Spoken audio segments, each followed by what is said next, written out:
আসসালামু আলাইকুম বন্ধুরা, কেমন আছো তোমরা সবাই? আশা করি সবাই ভালো আছো। তো বন্ধুরা, আমরা দেখি যে অন্যের ক্ষতি করা বন্ধ করুন। দেখেন ভাই, আপনি আরেকজনের ক্ষতি করে আপনার কোনো লাভ আছে?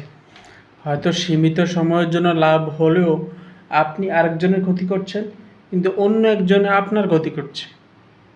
দেখেন, এভাবে আমাদের সমাজটা কিন্তু নষ্ট হচ্ছে। তাই অন্যের ক্ষতি করা সম্পূর্ণ বন্ধ করুন, বরং তাকে উপকার করার ভালো কিছু করার চেষ্টা করুন। এতে আপনারই লাভ, আপনার পূর্ণ লাভ হবে।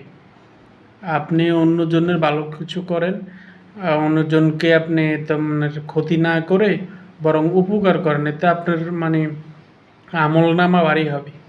ঠিক আছে? তাই বিশেষ করে আমি তোমাদের জন্য ভিডিওটি নিয়ে হাজির হয়েছি। আমি জানি না কেমন হয়েছে, আমার কথা একটাই, যে অন্যের ক্ষতি করা বন্ধ করুন।